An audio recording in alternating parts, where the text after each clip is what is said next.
Greetings, my name's Ed Owens. That's me on the right and Ron Hosek on the left, admiring our handiwork. We built this system to measure the mechanical properties of the mannequin in the middle.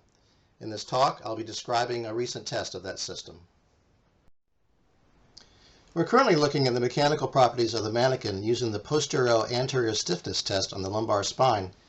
PAS is commonly used by manual therapists, including chiropractors, as a way to judge joint mobility and the need for adjustment. Typically, it's done by pressing on the spine from the back downward. Manual tests like this are considered subjective, and there's no real gold standard, however. For research purposes, a number of systems have been developed that employ position and force sensors, and in some cases motors, to perform the test. PAS testing, even done with an instrument, is a bulk measure of displacement with compression. While we hope to measure spinal motion, a lot of other factors contribute to displacement. Consider the list on the left. First, the probe indents the skin and soft tissue overlaying the spinal contact point. There's also soft tissue under the belly that can compress. Then, if the surface is padded, it will compress as loading increases. Finally, you get to rotation of the pelvis and extension of the spine. Most likely, all these compressions happen at the same time, and there's no real way to pull them apart. The results of the test also depend on how it's done. Consider the list on the right. How much loading force is used, how quickly it is applied, and how often. What's the participant's position? Are they breathing? Are they holding their breath in? And what method is used to calculate stiffness? We developed this system to measure PAS on our mannequin. We want to compare the mannequin stiffness to that of human spines. Our literature review found a curiously wide range from 11 to 6 newtons per millimeter, even in apparently similar patient populations. In one case, it required 11 newtons, that's about 2.5 pounds, to displace the spine by 1 millimeter. This is somewhat stiffer than reports that required less force, about half as much, to create the same displacement. Looking at photos of the equipment used, we noticed that the study reporting 11 newtons per millimeter used no padding at all on the table, and the study showing softer spines used a padded table. Back in 1999, Maher had reported that table padding made for lower stiffness measures. We were curious to see if padding affected our measures.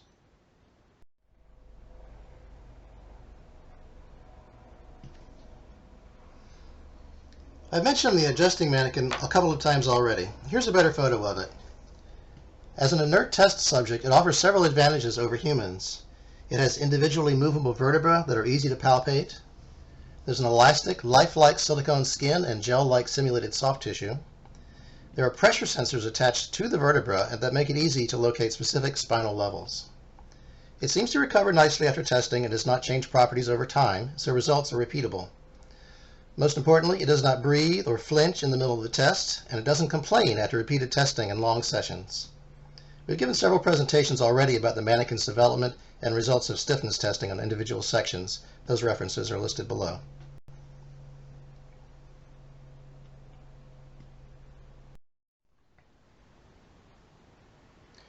Here's a photo of the system in action doing a test on the thoracic spine. It is motorized, but the motors are used to lower a stack of weights onto the spine rather than press in directly. I think this is safer because we're not depending on electronic controls to avoid overloading. The load is transmitted through a spring to dampen the impact and slow down the loading rate. We're using a laser position transducer to measure displacement of the end of the probe, and there's a small force transducer attached. I'll play the video now. You can hear the motors dropping the weights and see the spring compress. There's a close-up of the indenter with the load cell attached. You can also see the displacement transducer and its laser target. We can use the mannequin's internal pressure sensors to be certain we're on the right spot. And we're using a Naraxon amplifier and A to D converter with their MR3 software to record results.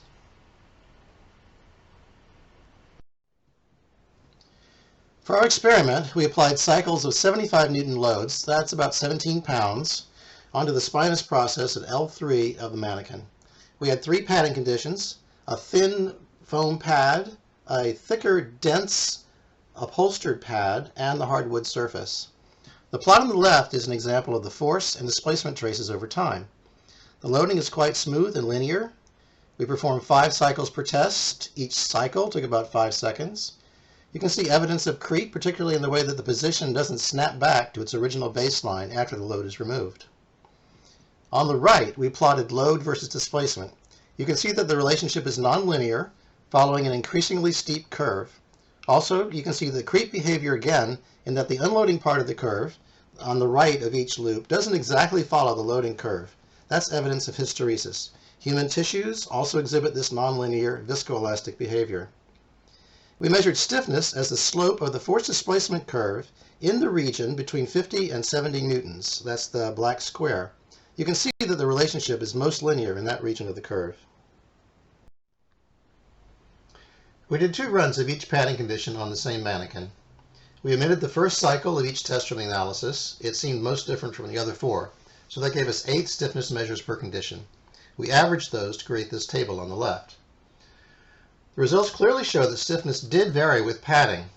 The hardwood produced the highest stiffness measures with 16.8 newtons per millimeter. The thick, firm padding showed a 17% decrease in stiffness, and the soft pad a further 43% stiffness decrease compared to the hardwood.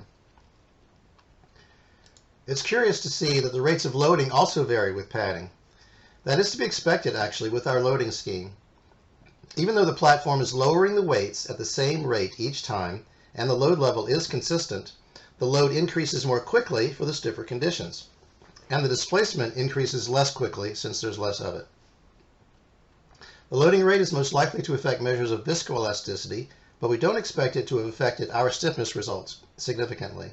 The curves on the right all show similar hysteresis and nonlinear behavior. The stiffer responses show more steeply increasing slopes. Let's talk about these findings for a moment.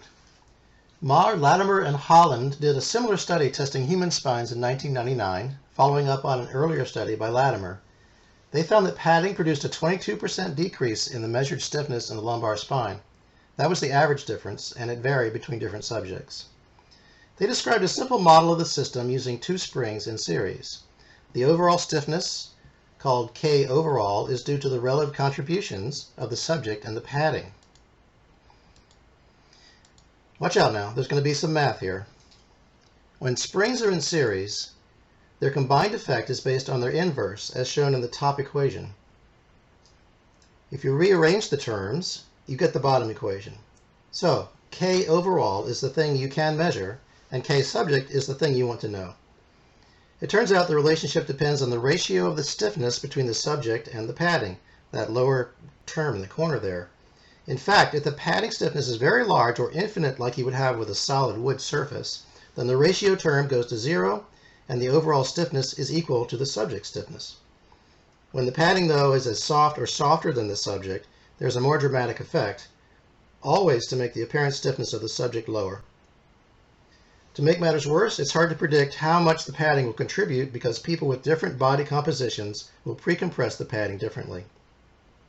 In the end, Marr and Latimer just recommended that no padding be used when PAS is being used for research. This, then, is our take-home message. Clinicians who assess stiffness by pressing posterior to anterior in the prone position should be aware that the perception of spinal stiffness is influenced by the padding of the examination or treatment table. Specifically, a firmer table will give the sense of a more stiff spine.